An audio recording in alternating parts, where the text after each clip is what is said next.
Hello everyone, welcome to another exciting episode of Dayspring Discussions. I'm your host Sean McGahee, and this is a show where we talk about movies, TV, sci-fi, fantasy, comic books. If you geek out about it, we're going to talk about it. You can listen to Dayspring Discussions on iTunes, YouTube, Podomatic, Patreon, Spotify, Google Podcasts, Anchor, wherever guys. And while you're there, go ahead and like, rate, review, subscribe. Then head on over to the Facebook group and Twitter account and join in the discussion.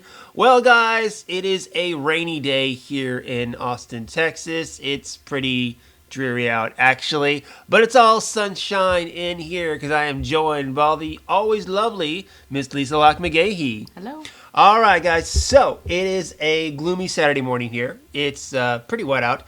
So we're going to take this time to knock out another edition of Dayspring Discussions book reports, Star Wars editions. Now, last time, we did the very first book in chronological order, which was Master and Apprentice.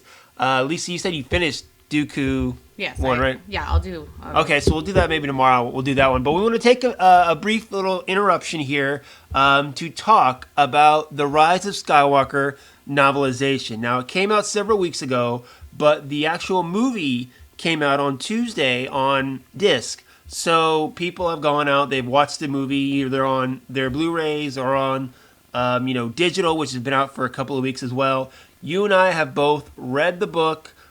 So we want to talk about it a little bit, talk about maybe some of the differences, some of the holes that the novel filled in that the movie was missing perhaps. And of course you guys fire back on the social media groups. Don't forget about dayspringdiscussions@gmail.com. Now, just as a little warning, we are going to go pretty much spoilers. We're going to talk about stuff that is in the book that wasn't in the movie and vice versa. So if you haven't read the book or haven't looked at all the clickbaity headlines in the last month or so in regards to stuff that are in the book, you can pause, come back later after you've read the book, or just suffer through it, and we'll go from there. So ready to go, Lisa? I'm ready. All right. So Rise of Skywalker novelization came out, I think it was on actually St. Patrick's Day is actually when it came out. Now, it was written by Ray Carson, who has written other Star Wars stuff before. She did a short story in the From a Certain Point of View. She did a story in the Canto Bight book. And she probably is most famously Star Wars-wise for writing Most Wanted, which was a prequel book involving Han and Kira, and kind of how they met and their relationship developed. Probably the one that she's most known for in Star Wars circles. Now, of course, the story Rise of Skywalker is based off story by Chris Terrio and J.J. Abrams. Before that, Colin Trevorrow, who was the previous director for the film, had a story laid out. So he handed off what he had to J.J. Abrams and Chris Terrio. They finished out the script, and then, of course, Carson did the novel for it. So before we get into too many details, Lisa, just overview Rise of Skywalker. Go. The book? The book, yes. Oh. Well, I just wanted to say also, I don't generally read the books. Sure. The ones of the films. I don't usually read the novelizations of the films. Which is weird, because I've read every one, actually. I've always been that type of person, though, too, where if I watch a movie, especially something of the sci-fi or fantasy genre, I'll read the book. Because you get, like, what I call deleted scenes, where there's little extra stuff, character thoughts, stuff like that, too. So, going from someone who's read all of them, and to someone who hasn't read much of them. You read The Force Awakens, though, right? I've read a few. I just don't generally read the novelizations of the films. Okay, so what'd you think about this one? I guess I liked it a little bit better than the film, but I still didn't really particularly like it. It was okay. I definitely think it gave a little bit more detail. It made a few things in the movie that didn't really make a lot of sense make a little more sense, but it's still the same story, so I still don't really like how it played out. But it definitely gave a little bit more detail. It made a few things a little bit more clear. That they tried to do in the film that I think just didn't really come off because they didn't have enough explanation, where this gave the explanation. So yeah, I think the obvious thing would be Palpatine, where they gave you more details about how that. He survived, I'm doing air quotes, how he survived. Yeah, and also it's just funny that it was just a few more lines in the book that they easily could have slid into the movie, just like 3 or 4 more sentences in a couple of scenes that could have fleshed out more the alleged questions we had in regards to Rise of Skywalker, in regards to Palpatine coming back, Rey's parents, or even the Sith army that he had on Exegol as well. Just a few little things they could have thrown in there, not even taking up a whole minute of extra dialogue, just to give us more clarity. And that's what we got in the book, I feel like. A lot more clarity. Also in regards to Leia. You could tell, we got a little bit more with her in this book and kind of what she's going through. Which I know, given the fact that it is a book and not a film, and the whole thing with Carrie Fisher's passing, they had to deal with what they had for the film. I understand that. But in this one, like I said, you got a little bit more with her, a little bit more dialogue. And I love kind of the headspace that she's in. And like throughout the book, she's talking to Luke pretty much. And Luke's kind of telling her to, I guess, surrender to the Force and just let her pass on. I mean, that's the one thing you always get more of in books, because you can get into their heads. In movies, you can't get into their heads. You can't hear their thoughts, where in books, obviously, you can. So, I mean, you definitely get a little bit more of the internal struggle for all the characters, because you're able to get in their heads in the book, which, helps with making things a little more understandable as well. Yeah, there was one thing we finished the book and then we watched the movie again when it came out on Tuesday, and I noticed, one thing that I always didn't like in regards, well, I'm going to go through a couple things here, but first off, the lightsaber, Luke and Anakin's lightsaber, which is now Rey's lightsaber. I always didn't like it in the movie, to where, Rey had it and then she gave it to Leia. She's like, I'll take your brother's lightsaber when I earn it. And then 2 minutes later, she just gives it back to her. It didn't feel satisfying to me. But you learn in the book that Rey never carries the lightsaber with her unless she's training. Leia's the one who always has it. So that made more sense to me right there, the handoff of the lightsaber.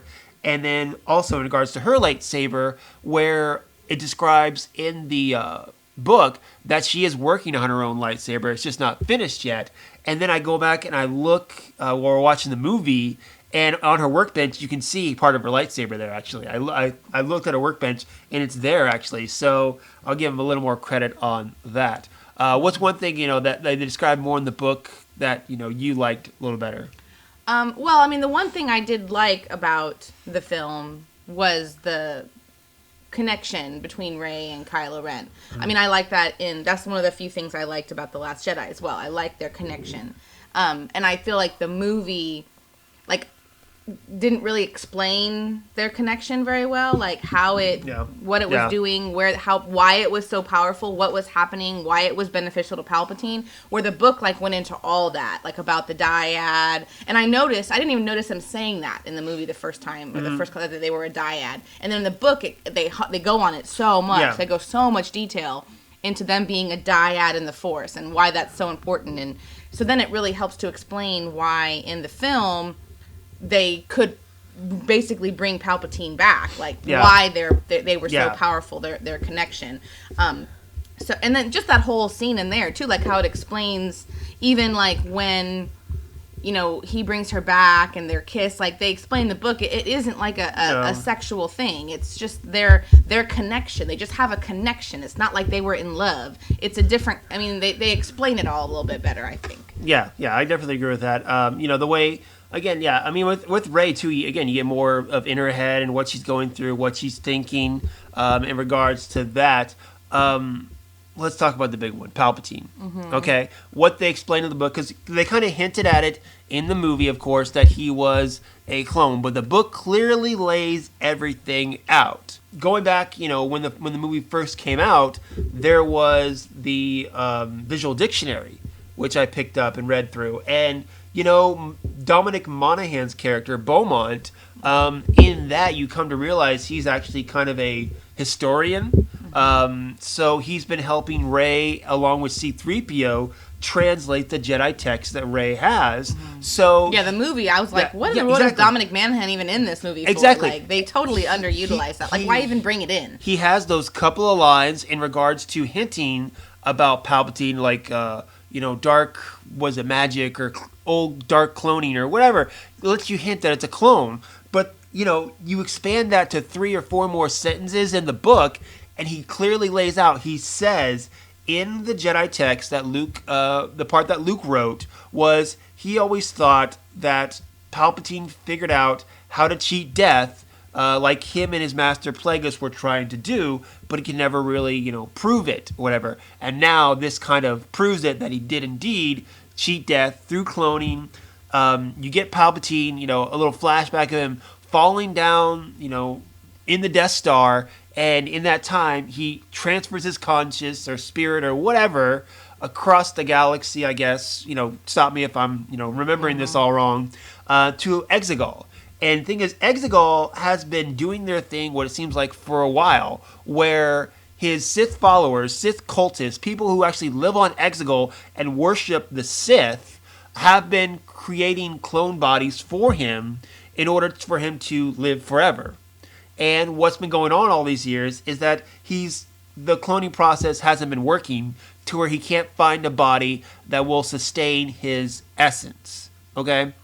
And in that time, he's trying to find someone that can work, and he finds Rey, and that's why he's trying to transfer his conscious or spirit into Rey, because they share part of the same DNA, to where he believes that she will be able to sustain his spirit. Did I get that right? So, I mean, pretty much. I guess. Well, because that's what it is too. Because I was always wondering at the beginning of the movie, I'm like, why didn't he just have provoke Kylo to do it and transfer himself to Kylo? I know he's obviously strong in the Force, so he could probably sustain Palpatine's spirit. But I think he believes that Rey is a better prospect because she does share similar DNA to Palpatine. I mean, that's a reasonable assumption. Exactly. They never really spell that out. Yeah, so. Exactly. It's a kind of assumption. But the book spelled it out better. I think, Well, the movie didn't spell it out at all. Yeah, exactly, right? Yeah, he said... The movie was just like, here he is, accept it. Yeah, exactly. Like, how's he back? Because. Why does he want Rey? Because. Basically. Exactly, is what it is. Now, in regards to Rey's parents, you come to find out that her father was a failed Palpatine clone. Now, that's still a question for me. Because, okay, so they're making these bodies for Palpatine or whatever, they're doing. And one, I guess, isn't seem Force sensitive enough, maybe, or something like that. And so they just let him go out in the world and do whatever he wants. I don't know. I didn't get all that from That's what I'm saying. Like, I didn't get that clear. I'm like, first off, okay, I mean, the Sith cultists or whoever, or even Palpatine himself, why would they let this person just go? Why would they just let him leave, or unless he escaped? There's a story in there. That's one of the things I'm thinking. There's a story in there about how this person who was supposed to be a clone Palpatine or a vessel for Palpatine didn't seem worthy, and he probably escaped Exegol, is what it was. I think there's a story in there that makes me seem more interested in it as of right now. I'm not interested in it at all. Okay, fair enough. And then Exegol itself, again, you get the army, the Star Destroyers, the crew, all those people. You get a little bit following this one character around. You come to find out, she herself was raised on Exegol. It's all she knows. That's why she's part of the army. It's, where she gets to the higher ranks, she, feels it's an honor to be on the bridge of these Star Destroyers. And, you learn so much more about, instead of just being like, oh, this hidden army was here for 30 years, you come to find out, no, they've been building it for a while now, too. And again, just the more details you get, obviously in the novel, I think would have spelled out way more and helped the film so much more, I think, too. I think it's a much better explanation than what they did in the movie. Yeah, I mean, it certainly does explain what they were trying to accomplish in the movie, but it still doesn't make the movie good. I mean, I still don't like the choices that they made, but it does explain more why. I mean, it makes the choices that they made, you understand them better, but I still don't like. It doesn't make me like the movie anymore. So for me, it brings up a question too in regards to Ray Carson too. Is Most Wanted. I really enjoyed that book. I really enjoyed seeing the early stages of Han and Kira and that development. It brought more to watching the solo film after I read the book too. So I respect Carson as a writer. So I'm thinking, what is the process, I guess, because they announced Ray Carson was writing the novelization back in October. By then, obviously, everything had been filmed. They were in post-production, stuff like that.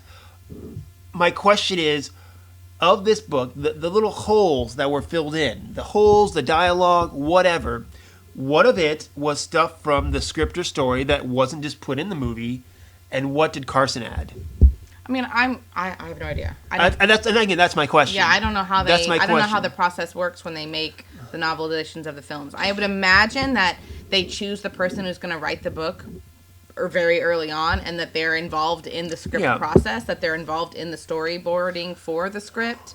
I mean, I would imagine that they're probably involved very early on, so that they can do. I don't think it's just that they finish the film and they say, "Here, watch this and fill in the blanks." No, I don't think so. I think obviously they announced in October, so at least a few months beforehand they picked her. I would imagine it's probably more. And I'm sure. I think that. it's earlier than that, but yeah, I mean, I'm sure what probably happened was, again, just guessing, is she had a copy of the script. It wasn't that she watched the movie. I think she had a copy of the script. I think she was probably more than just. I think she was probably involved in some of the discussions. She probably got. I mean, I don't think she's involved in the story discussions. I do. No, I don't think she was involved sitting in the room saying, "Hey, this is what should happen. This is like." Because I mean, I think I doubt that they just take the script and say, "Here, you fill in the blanks." It seems to me like it would make more sense that she's listening. I don't necessarily think she was involved in her voice was heard, but that she was hearing them. Maybe they gave her tapes of them talking about story points. Okay. But she has to have heard bits and pieces that they were discussing. There's no way that they just give her the script and say, "It's up to you. You make it make sense." No, that doesn't make any sense. No, I don't believe that. That's all. So, I'm just saying she again, like you said, I don't think she had a voice as what was going on in the story. No, I don't think she did either. But I think she heard the voices talking about what they were trying to plan. Like maybe she heard some of them say. Like was in on the discussions and that she could listen to them to hear things that they were thinking about putting in the movie but that didn't fit or that didn't make sense or that didn't you know what I mean like that to know what they were thinking when they were doing these things because I just don't think it's at all plausible. They were just like, here's our script, make sense of it to fill in the blanks for everybody else. Like that doesn't make any sense. Again, we don't know what the process is, so really can't tell, but I feel like this was a much more well crafted as far as the way that the story flowed, the way the story was put together compared to the movie.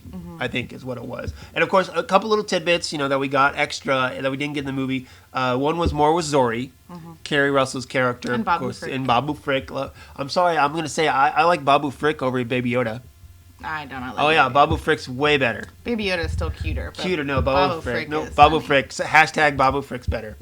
And also the one thing I was with Lando. You got a little more Lando, and you got the scene where they're going out to do the final battle. Lando and Chewie are supposed to go collect people to go fight, and Lando stepping back onto the Falcon. Having all those flashbacks of memories, seeing how the Falcon has changed, or describing how the Falcon has changed since he owned the Falcon, the changing of his cape closet to an extra room. I would have loved to have seen Lando step onto that ship. It was a moment that would have been so great in the movies, knowing the history between Lando and the Falcon. It would have been great, and we didn't get it, but we got the book, which I thought was a really good scene. Another good scene that I've talked about this before, I've shared it too, was in regards to Kylo Ren. I did not want him to turn back to the light. And not a lot of people did, I don't think. Some people thought he was, some people didn't want it, but I think the novel, again, explained those small moments that made you believe more of his turn at the end. Yeah, it definitely made it more believable. Yeah, because the whole thing with Kylo, I mean, going back even to the comic book miniseries, The Rise of Kylo Ren, in that 4-issue miniseries, Ben the whole time is obviously being manipulated by Snoke, but the whole time is kind of questioning whether he wants to follow down this path, but also believing that their path he can't turn back from. Like, what's happening to him is inevitable, and he has to go further and further down the dark rabbit hole, I guess you would say. At the end of the comic book series, he's fighting one of his fellow Jedi friends, and his friend's like, no, you can turn back at any time. This is not inevitable. You can turn back. You can stop at any point. There's always a way to turn back. And in the comic too, he's talking about after everything that happened at the Jedi Temple, he thought about going back, to his mother, to Leia. And he's like, no, I'm too ashamed. She won't accept me. And again, we get a little bit in the film, where he talks about how with Rey, you can't go back to her, much like I can't go back to her. And that's what it was, is Kylo always had a choice to turn back, to turn away from the dark. But he never saw it that way. And again, in the book, it kind of explains how he didn't feel like he had much of a choice, but also felt like the people that, allegedly loved him didn't love him. Big scene, of course, I feel, is when Chewie was captured and they had him up on that Star Destroyer. I thought there was a very missed opportunity between him and Kylo, and we got that opportunity in the book where there's a scene where Kylo actually goes to interrogate Chewie to try to find where Rey is.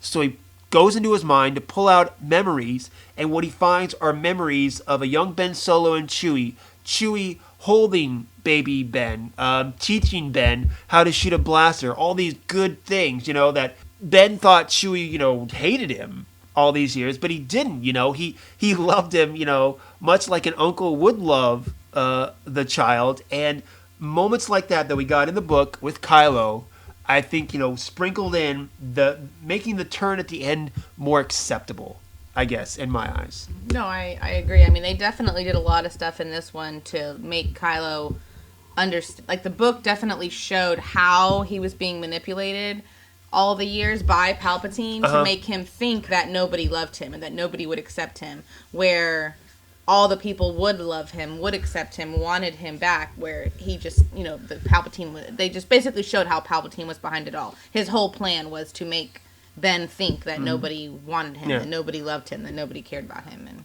I think that I think that the line of the story, of the film, is said by Zora, is like, they win by making you think you're alone. And I think that carries over to Ben's story, and I think it also carries over to Rey's story as well, too. And, just the whole spectrum of the Rise of Skywalker 2. I think it's the line of the whole story where, you have to realize that there are people out there who can help you, and only by getting that help will you succeed.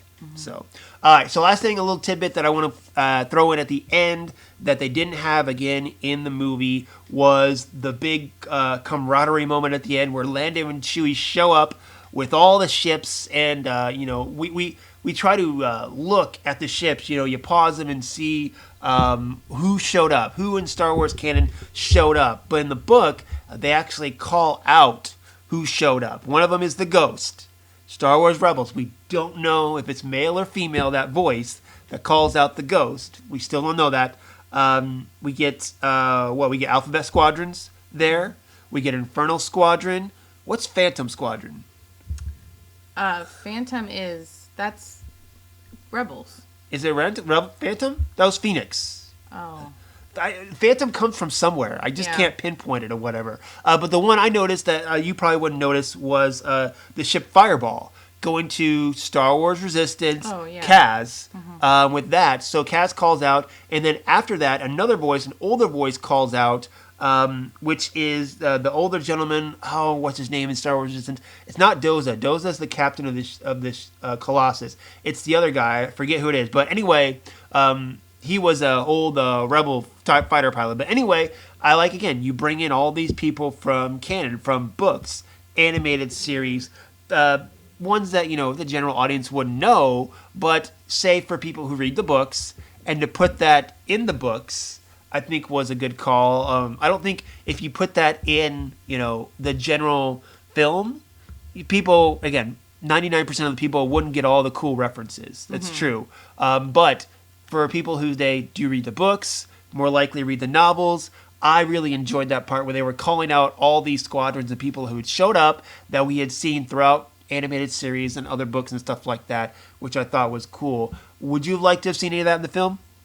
Well, yeah. I mean, I always say that I wish that they would pull more from the story group into the films. I mean, I've said before, one of my biggest issues with this film, also the novelization, but with this story, is them bringing in General Pride instead of just using Hux. Like, why the hell would you bring in this made-up character that's completely irrelevant and then make Hux look like such a freaking moron instead of just letting Hux do his thing? And if you want to bring in some other generals, like, once again, it leads me back to how I've said a million times before about, okay, I'm totally blanking on her name now, the admiral from all the books. Sloane? Sloane. I mean, Sloane, if you read the Aftermath trilogy, when Palpatine falls, and after Palpatine has fallen and the new Republic is getting established, and you find out how Hux and his dad and the group of people that go off to complete the Emperor's plan in the unknown regions. It literally is what happens at the end of Aftermath. It's the people that you are, I'm assuming to believe, are the ones that go to find Exegol. Hux is there, and Sloane is there. So, like, why would you not, why bring in this random General Pride nonsense and then have him, like, what they did with Hux? Like, I just don't understand it. Like, just, I don't know. Because J.J. Abrams didn't read the books. I'm never going to understand why they did what they did to Hux in this movie, but... Yeah, I even watching it again, going back, it just doesn't... It just makes me even more mad, because then, once again... Like, even when General Pride is talking to Palpatine, I'm going to complete your... Why couldn't that have been Hux? It doesn't make any sense. There's no reason that they couldn't have made that Hux, made somebody else the spy, and not, like, what? Really? Really? Yeah. And then just to kill him like that? It's like they just want to kill all their good and, bad characters like that. Whether they did to Phasma, do to Hux, like, whatever. It just drives me crazy. I'm anyway, the moral of the story for me, the novelization was definitely more informative than the film, but I don't like either one. Okay. Yeah, just the way that the story went, the characters, the direction they went. Honestly, the thing that still bugs me is, when they say the name of the film was The Rise of Skywalker, I mean, my first instinct was, okay, Rey's going to adapt the name of Skywalker. There were other theories about what the title meant, but my main one was, okay, Rey, who doesn't have a last name, is going to get the name Skywalker. Even in the middle of the film, when, that alien asked her name, and I'm like, okay, we're going with this. But then you find out she's a Palpatine, and at the end she says, I'm a Skywalker.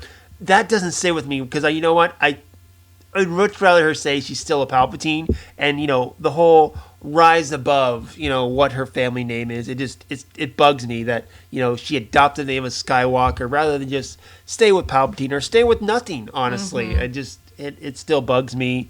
Given that she did have a last name. It's just like they couldn't come up with a name for the film, so they were like, let's just do this. Well, not even that. It's just the fact that she changed her name, honestly. She found out where she was from, and rather than, say, okay, well, I'm going to rise above it and still stick with this, because that's the whole point was, the whole point was with, same thing with Kylo was, Kylo felt like he didn't have a way that his dark side path was set for him, and there's nothing he could do about it. And then once Rey finds out she's a Palpatine, she gets this dreaded feeling that she, again, is, because of who her grandfather was, because of where she came from, she is unfortunately destined to go to the dark side.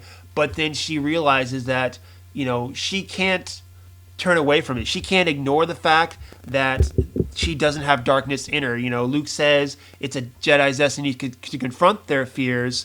Going to this, Jedis, they can't say, no, I don't have dark side in me. It's about realizing everyone has dark side in them, but overcoming it is what it is. And that's what Rey had to learn. She had to overcome what she felt was this bad part of her, and rather than try to say ignore it or say it's not there, she had to almost, embrace it, face it and say, hey, I'm going to rise above. I'm going to rise above the fact that I'm a Palpatine. And the same thing with Kylo. Kylo was like, I did all these bad things. My grandfather's Darth Vader. I'm destined to be a dark side, person. And it's like, no, everyone chooses their own destiny. Yeah. All right, so that was the Rise of Skywalker novelization. There was an article I read on Screen Rant yesterday, and somebody said something about how they feel like the novelization was almost an apology for the film of Rise of Skywalker because it filled in so many holes. But but it didn't change anything. Yeah. I mean, it didn't change the story, but I definitely feel better about the story now that, like, those little details are in there. I guess. I I mean, if you liked the film, even if you didn't like the film, the novelization definitely does, like I said, it fills in the gaps. But if you like the film, especially, then I highly recommend reading the book. You'll like the film even more. If you didn't like the film, like I am, the novelization still helped make it better, but you're still not gonna like the film after you read it. Fair enough. All right. Hey, I don't think we ever answered the question: is Rey's new lightsaber double-sided or not? I don't. They don't show. I could have. It's hard to tell. It's hard to tell, but it just seems like, gosh, ever since the lightsaber broke in The Last Jedi, and we knew she'd have to build her own. I mean, double lightsaber just makes sense for her, because she is so crafty with the bow. They say that she made it more like her staff. The book does say that. Yeah. So. But they never flat out say it's double bladed. I don't think so. Yeah, exactly. So. I still want to know where she got her kyber crystal. That's true. That's true because she repaired. First I thought she would take the saber from Luke's lightsaber and put it in her new one, but obviously says her and Leia repaired Luke's old saber together, and then obviously she needed a new crystal for hers. All right, guys. Well, that is it for us today. Of course, if you have checked out the novelization of Rise of Skywalker, hit us up on the Facebook group or Twitter account. Let us know what you think. Do you feel like it did a better job explaining things than the movie did? If you haven't read it, are you planning on checking it out now? I think we kind of gave you all the highlights, so you can probably skip it at this point. But if you do check it out, let us know what you think about it. Dayspring Discussions at gmail.com. And that is it. Probably tomorrow. You want to do the Dooku book tomorrow? Yeah. We'll do that tomorrow. We'll get back on the chronological canon train, and we'll go through, what's it called? Dooku Lost? Dooku Jedi Lost. Dooku Jedi Lost, yeah. Dooku, Jedi Lost. We'll talk about that one tomorrow, guys. So tune in for that, guys. Hope you're out being safe and staying inside. And you know what? There's lots of things you can watch, read, listen to, play some games, keep yourselves busy, and just, you know what? Be good to each other out there, I guess is what I got to say. So that's it. Go out. Enjoy your day. No, don't go out. Stay home. Stay home and enjoy your day. Please stay home. All right. Stay in. Enjoy your day. Enjoy your week. And until next time, may the Force be with us all.